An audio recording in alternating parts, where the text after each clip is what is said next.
नमस्कार विद्यार्थी मित्रांनो, माय मॅथ्स एज्युकेशन या चॅनलमध्ये तुमचं स्वागत आहे. आज आपण इयत्ता 9वीच्या गणित भाग 1 मधील प्रकरण पहिले संच आणि या प्रकरणातील सराव संच 1.2 या सराव संचामधील प्रश्न क्रमांक 1 ते 4 ची उदाहरणं पाहणार आहोत. त्यापूर्वी तुम्ही जर माझ्या चॅनलमध्ये नवीन असाल तर चॅनलला सबस्क्राइब करा, बेल आयकॉनला क्लिक करा म्हणजे नवीन व्हिडिओचे नोटिफिकेशन मिळण्यासाठी मदत होईल. संचाचा प्रकार पाहत असताना पहिला प्रकार आहे तो आहे एक घटक संच. आता या संचाचा जे काही प्रकार आहेत त्या प्रत्येक प्रकाराचे आपण व्याख्या समजून घेऊ, त्याची उदाहरणं पाहू म्हणजे तुम्हाला संचाचे प्रकार चांगल्या रीतीने कळणार आहेत. आता पहा, एक घटक संच नावामध्येच व्याख्या आपल्याला लक्षात येते की ज्या संचामध्ये एक आणि एकच घटक असतो त्या संचाला एक घटक संच असं म्हणतात. की ज्या संचात फक्त एकच घटक असतो अशा संचास एक घटक संच असे म्हणतात. मग अशा संचाचं उदाहरण जर घ्यायचं ठरलं तर ए हा सममूळ संख्यांचा संच.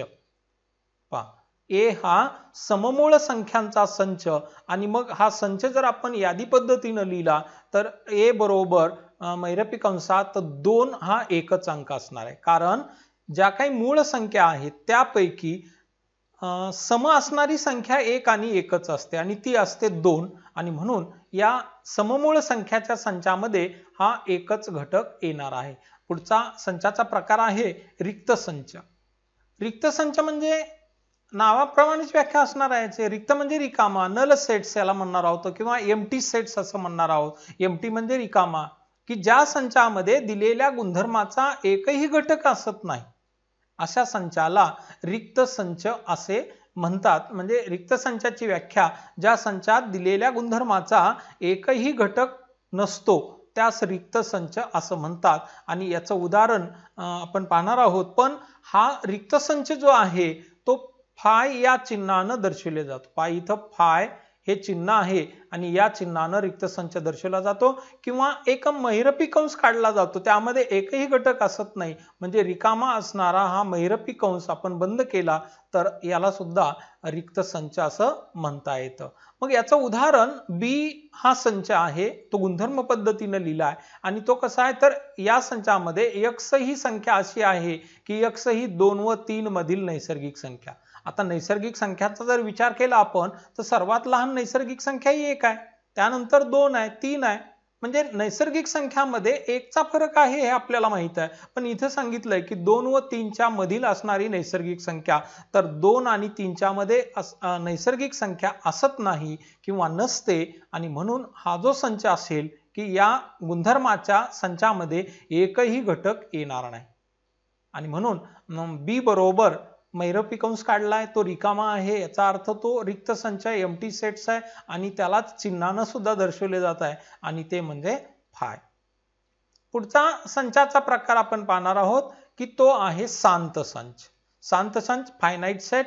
तर याची व्याख्या की जो संच रिक्त आहे, रिक्त संचालाही शांत संच म्हणता येतं. पहा, जो संच रिक्त आहे किंवा ज्या संचातील घटकांची संख्या मर्यादित असते. मर्यादित याचा अर्थ तुम्हाला कळला असेल की त्या संचातील घटकांची यादी आपल्याला मोजता येते, त्या संचातील घटक मोजता येतात अशा संचाला शांत संच असं म्हणतात. मर्यादित असते व मोजता येते त्याला शांत संच असं म्हणतात. पहा, व्याख्या काय की जो संच रिक्त आहे किंवा ज्या संचातील घटकांची संख्या मर्यादित असते व मोजता येते त्याला शांत संच असं म्हणतात. ही झाली शांत संचाची व्याख्या. आता मग याचं उदाहरण अशी या संचाची अनेक उदाहरण आपल्याला सांगता येतील की सी बरोबर पी अशी की पी ही 1 ते 22 मधील 4 ने विभाज्य संख्या. पहा, 1 ते 22 मध्ये 4 ने भाग जाणाऱ्या संख्या या मर्यादित आहेत. सुरुवातीची संख्या 4 असेल, त्यापुढची संख्या 8, 10, 8, 12, 16, 20. आता 22च्या मधली असल्यामुळं 22च्या पुढची घेऊन चालणार नाही. म्हणजे कुठून सुरुवात होईल तर या संचातील यादी जर करायची ठरली घटकांची तर पहिला घटक येईल 4, नंतर 8, नंतर 12, नंतर 16 आणि 20. तर हे मर्यादित घटक आहेत 4 पासून 20 पर्यंत. 4, 8, 12, 16 आणि 20 एकूण 5 घटक आपल्याला या संचामध्ये आहेत हे सांगता येईल 4, 8, 12, 16 आणि 20. म्हणजे ही संख्या कशी आहे, मर्यादित आहे आणि मोजता येते. कोणते घटक आहेत हे सांगता येतात. तर असा जो काही संच असतो त्या संचाला शांत संच असं म्हणतात. या पुढचा प्रकार आहे अनंत संच. आता जसं शांत मध्ये संख्या मर्यादित आहे घटकांची, तसं मग अनंत याच्या उलट असणार आहे. घटकांची संख्या ही अमर्याद असते, ती मोजता येणं शक्य नसतं. अशा संचाला, ज्या संचातील घटकांची संख्या ही अमर्याद असते, मोजता येण्यासारखी नसते, तेव्हा त्या संचाला अनंत संच असं म्हणतात. व्याख्या की ज्या संचातील घटकांची संख्या अमर्याद असते व मोजता येत नाही त्याला अनंत संच असं म्हणतात. याची ही अनेक उदाहरणं आपल्याला सांगता येतील. मग n बरोबर 1, 2, 3 म्हणजे नैसर्गिक संख्यांच्या संच जर लिहायला सांगितला तर आपल्याला लिहिता येईल. पहिली संख्या 1 आहे, 2 आहे, 3 आहे आणि याचा शेवट आपल्याला काही माहित असणार नाही, म्हणून आपण या संच या रीतीने लिहिलेला आहे. पुढं समान संच. संच A मधील प्रत्येक घटक संच B मध्ये आणि B या संचातील प्रत्येक घटक हा A संचामध्ये असेल तर ते दोन संच समान असतात. सोपी व्याख्या आहे की समान संच कशाला म्हणायचं आहे. दिलेले दोन संच आहेत, पहिल्या संचातील प्रत्येक घटक दुसऱ्या संचात असेल आणि दुसऱ्या संचातील प्रत्येक घटक पहिल्या संचात असेल तर अशा या दोन संचांना समान संच असे म्हणतात. आता बऱ्याच वेळा काय असतं की पहिल्या संचातील घटक दुसऱ्या संचात असतात, दुसऱ्या संचातील प्रत्येक घटक पहिल्या संचात असतो, पण त्यांचा क्रम मात्र सारखा नसतो. तरी चालेल, काही अडचण नाही. क्रम सारखा नसेल किंवा क्रमानं पहिल्या संचातील घटकांचा जो क्रम आहे तोच दुसऱ्या संचामध्ये असावा असं काही बंधन नाही. क्रम बदललेला असला तरी चालतो, मात्र घटक तेच असावेत. अशा संचांना आपण समान संच असं म्हणतो. संच A आणि B हे संच समान आहेत हे चिन्हाच्या रूपात A = B, A बरोबर B असं लिहून सांगितलं जातं. म्हणजे याला आपण असं वाचणार आहोत की संच A आणि संच B हे दोन संच समान आहेत. उदाहरणार्थ x, A बरोबर x असा की किंवा x हे लिसन या शब्दातील अक्षर आहे. म्हणजे A हा संच असा आहे की लिसन या शब्दातील जेवढी अक्षर आहेत त्या अक्षरांचा संच आहे. मग लिसन या शब्दामध्ये पाहतो आपण की LISTEN प्रत्येक घटक वेगळा आहे, त्यामुळे प्रत्येक घटक आपल्याला घेता येईल. एकही घटकाची पुनरावृत्ती झालेली नाही, म्हणजे सर्वच अक्षरं ही या संचामध्ये येतील. ते LISTEN. आणि दुसरा जो संच आहे B की तो आहे Y असे की Y हे सायलेंट या शब्दातील अक्षर आहे. मग सायलेंट या शब्दामध्ये जेवढी अक्षर आहेत, इथं पण पुनरावृत्ती अक्षराची झालेली नाही, त्यामुळे सायलेंट या शब्दातील जेवढी अक्षर तेवढी अक्षर या संचामध्ये आपल्याला घेता येतील. मग आता वरच्या A संचामध्ये जर पाहिलं आपण तर LISTEN हे अक्षर आहे आणि B हा संच आहे, यामध्ये SILENT. पण जे वर घटक आहेत तेच घटक B या संचात आणि B या संचातील प्रत्येक घटक A या संचात आहे. क्रम त्यांचा सारखा नसला तरी चालेल, पण घटक तेच असायला पाहिजेत. अशा वेळी संच A आणि संच B हे दोन संच समान आहेत असं आपल्याला म्हणता येईल. संच A आणि B यातील घटकांचा क्रम वेगवेगळा आहे, पण घटक तेच आहेत, म्हणून A व B हे संच समान आहेत आणि मग ते चिन्हाच्या रूपात लिहिलं म्हणजेच A बरोबर B. आता तुम्हाला समान संच कशाला म्हणायचं हे कळलं असेल. आपण पुढचा भाग पाहूया. उदाहरणार्थ जर A बरोबर 1, 2, 3, आणखी एक उदाहरण पाहतोय आपण समान संचाचं. A बरोबर 1, 2, 3 आणि B बरोबर 1, 2, 3, 4. पहा बरं, आता हे दोन संच समान म्हणता येतील का? A या संचामध्ये 1, 2, 3 हे घटक आहेत, B या संचामध्ये 1, 2, 3, 4 हे घटक आहेत. तर संच A आणि B हे समान संच आहेत का असं म्हणता येईल का? असं म्हणता येणार नाही. तुम्ही बरोबर ओळखलेलं आहे, कारण A संचामध्ये 3 घटक आहेत आणि B संचामध्ये 4 घटक आहेत. मग B या संचातला 4 ही संख्या हा A चा घटक नाही, म्हणून संच A आणि संच B हे दोन संच समान नाही. कारण काय उत्तर? कारण लिहायला आपण इथं लिहिलंय की म्हणून A व B समान संच नाहीत, म्हणजेच A is not equal to B. A आणि B हे दोन संच समान नाहीत.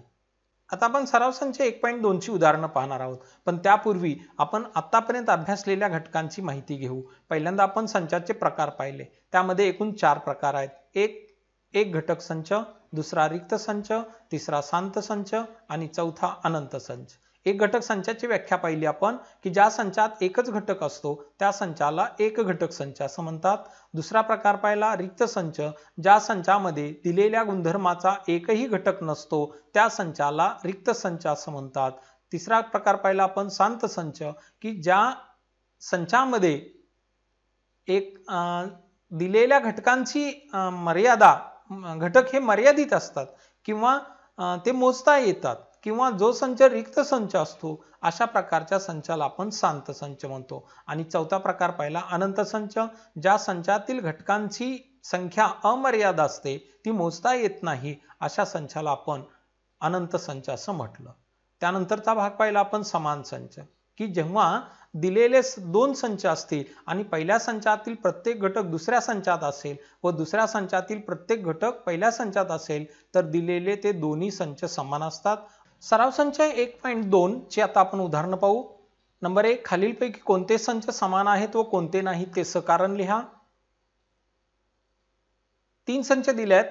a बरोबर 3x, x अशी की 3x - 1 बरोबर 2, b बरोबर x अशी की x ही नैसर्गिक संख्या आहे पण मूळ नाही आणि संयुक्त नाही, c बरोबर x अशी की x ही नैसर्गिक संख्याचा घटक आहे पण 2 पेक्षा लहान आहे.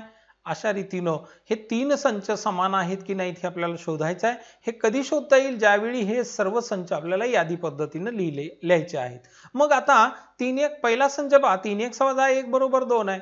हे -1 जर आपण उजव्या बाजूला घेतले तर 2 + 1 होतील, म्हणजे 3x बरोबर 2 + 1, 3x बरोबर 2 + 1 म्हणजे 3, 3x बरोबर 3 म्हणून x बरोबर 3/3.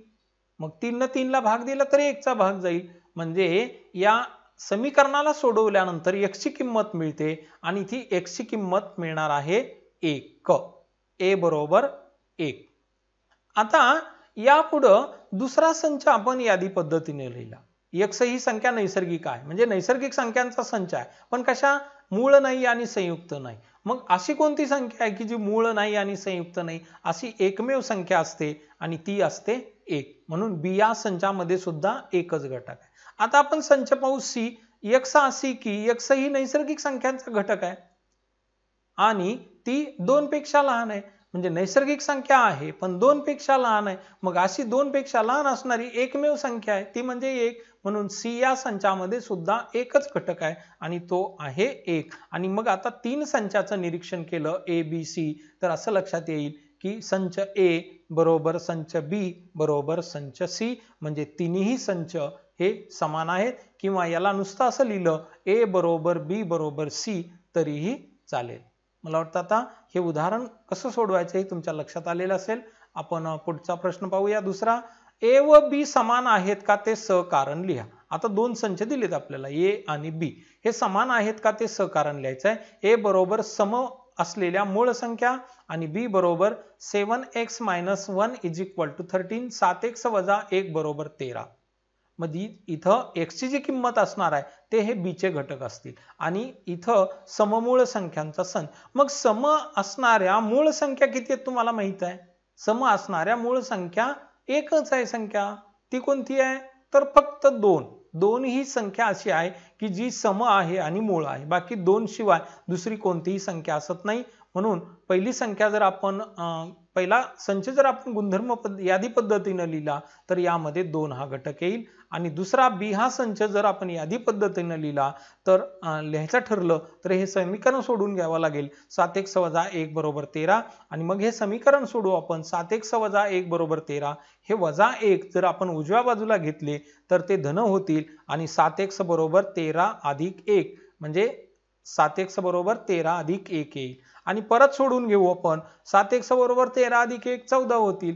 परत सोडून घेतलं x बरोबर 14/7 म्हणजे हे 7 जे डाव्या बाजूला आहे ते उजवीकडे आणले तर भागिले होतील आणि मग असा 7 न 14 ला भाग दिला तर 7 दोन्ही 14, 2 चा भाग जाईल. म्हणजे b या संचामध्ये सुद्धा कोणते घटक असणार आहेत? तर 2 हा एकच घटक असणार आहे. म्हणजे इथं पण 2 हा घटक आहे, b मध्ये पण 2 हा घटक आहे. याचा अर्थ हे दोन्ही संच सारखे आहेत, कारण दोन्ही संचामध्ये घटक कसे आहेत, समान आहे. तिसरा प्रश्न आहे, खालीलपैकी कोणते संच रिक्त आहेत ते सकारण लिहा. ए बी सी 3 संच दिले आहेत. यामध्ये ए ही शून्यापेक्षा लहान असणारी नैसर्गिक संख्या, मग शून्यापेक्षा लहान असणारी नैसर्गिक संख्या कोणती आहे, कोणतीही नाही, म्हणून हा संच कसा असणार आहे, रिक्त असणार आहे. खालीलपैकी कोणते संच रिक्त आहेत ते लिहा. म्हणजे ए ही शून्यापेक्षा लहान असणारी नैसर्गिक संख्या, शून्यापेक्षा लहान असणारी नैसर्गिक संख्या एकही नसते, म्हणून ए हा रिक्त संच असणार आहे. म्हणून ए हा रिक्त संच आहे, कारण ए या संचामध्ये एकही घटक नाही. आता दुसरा संच आहे पहा बी. या बी संचाचा जर आपण यादी पद्धतीने लिहिलं तर हे समीकरण सोडवावे लागेल की x वर्ग बरोबर 0. अशी एक संख्या आहे की ज्या संख्येचा वर्ग केला असता तो 0 येतो, अशी एकमेव संख्या आहे ती म्हणजे कोणती, 0. आणि म्हणून आता यामध्ये एक घटक आहे, कोणता घटक आहे, तो 0 आहे. म्हणून बी हा संच रिक्त असणार नाही, कारण त्या बी या संचामध्ये 0 हा एक घटक आहे, म्हणून बी हा संच रिक्त असणार नाही. बी हा संच रिक्त नाही, कारण बी या संचात 0 हा एक घटक आहे. आता तिसरा संच, तिथं पण समीकरण आहे ते सोडवावं लागेल की 5x - 2 बरोबर 0. एक अशा संख्याचा संच आहे की ज्या संख्येची 5पट केली आणि त्यातून 2 वजा केले तर किती उरतात, 0 उरतात. मग हे समीकरण सोडवलं असता आपल्याला असं लक्षात येईल की 5x - 2 बरोबर 0. हे -2 आपण काय केलं, उजव्या बाजूला घेतली तर ते धन झाले. मग x बरोबर 2/5. या 5 ला आपण उजव्या बाजूला घेतलं तर भागिले होतील, आणि मग 2/5 ही काही नैसर्गिक संख्या असत नाही, आणि म्हणून संच सी हा रिक्त आहे, कारण सी संचामध्ये एकही घटक नाही.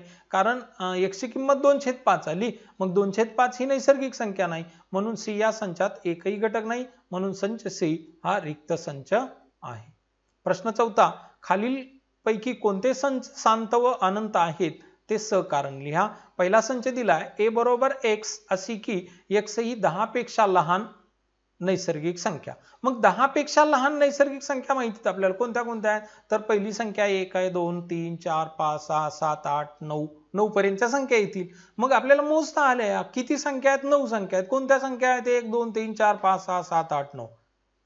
म्हणजे या संचातील घटकांची संख्या मर्यादित आहे, म्हणून या संचाला शांत संच म्हणता येईल. पुढं संच बी आहे, बी बरोबर y अशी की y ही -1 पेक्षा लहान, ऋण 1 पेक्षा लहान पूर्णांक संख्या. मग ऋण 1 पेक्षा लहान पूर्णांक संख्या कोणती आहे, तर -1 आहे, -2 आहे, -3 आहे, -4 आहे, अशा अनंत संख्या आहे. आपल्याला त्याचा शेवट सांगता येणार नाही, म्हणून बी हा संच अनंत संच आहे. सी, तुमच्या शाळेतील इयत्ता 9वी मधील सर्व विद्यार्थ्यांचा संच. तुमच्या शाळेत तुम्हाला सांगता येईल पहा, तुमच्या शाळेत 9वीच्या वर्गात किती विद्यार्थी हे सांगता येतं की नाही, कोणते आहेत हे सांगता येतं की नाही. मोजायला सुरुवात केली तर सांगता येतं, 35 आहेत, 40 आहेत, 100 आहेत, 200 आहेत, 300 आहेत. म्हणजे ती संख्या आपल्याला मोजता येते, म्हणून संच सी हा शांत संच असणार आहे. पुढचा संच आहे तुमच्या गावातील रहिवाशांचा संच. तुमच्या गावातील किती लोक आहेत, तुमच्या गावात रहिवाशी असणारे किती लोक आहेत, तुमच्या गावची लोकसंख्या तुम्हाला सांगता येते, आणि म्हणून हा संच सुद्धा शांत संच आहे. पुढचा प्रयोगशाळेतील उपकरणांचा संच. आपल्या प्रयोगशाळेत सगळ्या उपकरणांची जर आपण मोजणी केली तर सांगता येतील की ती मोजता येतात उपकरणं, म्हणजे ही संख्या सुद्धा कशी असणार आहे, मर्यादित असणार आहे, म्हणून या संचाला सुद्धा शांत संच म्हणता येईल. पुढचा संच आहे पूर्ण संख्यांचा संच. आता पूर्ण संख्या या मात्र याची पूर्ण आपण मोजमाप करू शकत नाही, म्हणून याला अनंत संच म्हणता येईल. पुढचा संच आहे परिमेय संख्यांचा संच. जसं पूर्ण संख्या ह्या अनंत आहेत, नैसर्गिक संख्या अनंत आहेत, तसं परिमेय संख्या सुद्धा अनंत आहेत, की जी संख्या